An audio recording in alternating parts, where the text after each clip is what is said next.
Tapos yung sa do, medyo ano siya, medyo may kaunting tigas.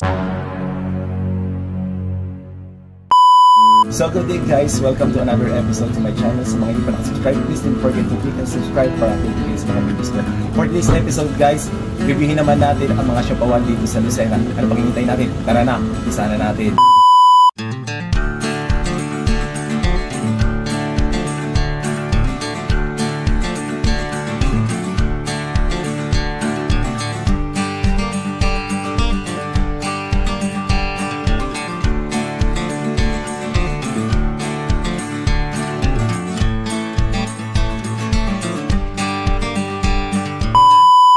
So guys, ito na yung mga in-order namin ng mga siopaw. So, ito yung siopaw ng Antigua, ito yung siopaw ng Hacienda Inn, at ito naman ang siopaw ng Peking. So makikita nyo guys, may kanya-kanya silang identity sa bawat tindahan ng ng siopaw. So ito kay Antigua, may pagkatong design pa siyang ganyan. Tapos kay Hacienda Inn, talagang bilog na bilog talaga siya, no? Mukha siyang puto. Tapos ito naman kay Peking, ayan, may mga design pa siya.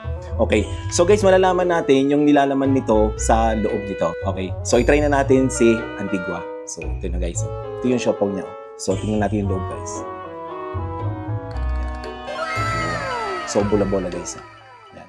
So meron chorizo, ayan. Tapos ayan, medyo maliit lang guys yung laman versus sa laki ng dough. And then meron salted egg, ayan, maliit lang siya.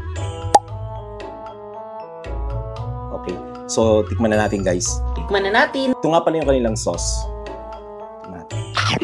Yummy!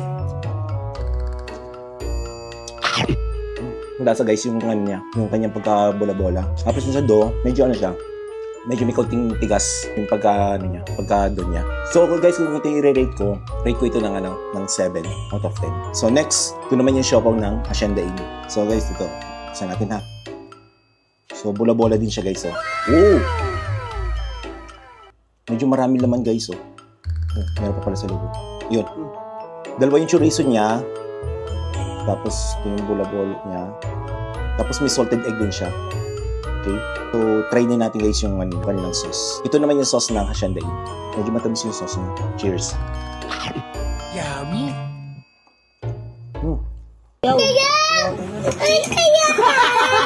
Sarap guys. Tsaka yung niyo, yung dough, dambot. Para mapapaulit ako ito. Sarap guys. Kung i-rate ko to, out of 10, 9. Then ito naman yung siopaw ng Peking. So tingnan natin guys yung laman ha. Uy, dami naman guys, oh. Okay? So talagang proportion yung niya, yung laki ng siopaw niya, yung sa laman. So guys, ito naman yung sauce nila. Try natin. So tikman natin guys. Tikman na natin. Cheers.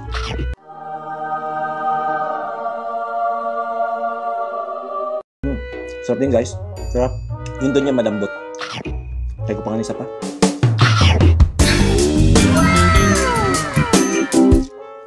Sarap guys yung mga niya. Sarap din yung bola-bola niya. So kung ito i-rate ko guys, si Peking, out of 10, bigyan ko din siya ng 9. So ito na yung guys yung tatlong siopaw or isa sa mga kilalang siopaw dito sa Lucena. So si Antigua, si Hacienda Inn at saka si Peking. So guys, ito naman guys ay depende naman sa preference ng panlasa ninyo kung alin sa tatlo dito ang masarap. So guys, maraming salamat sa inyong panood ng aking video and don't forget to click and subscribe para updated kayo sa mga videos ko. At syempre, huwag niyo rin kalimutan na i-share ang aking mga videos. So maraming salamat sa inyo. Stay safe and stay healthy.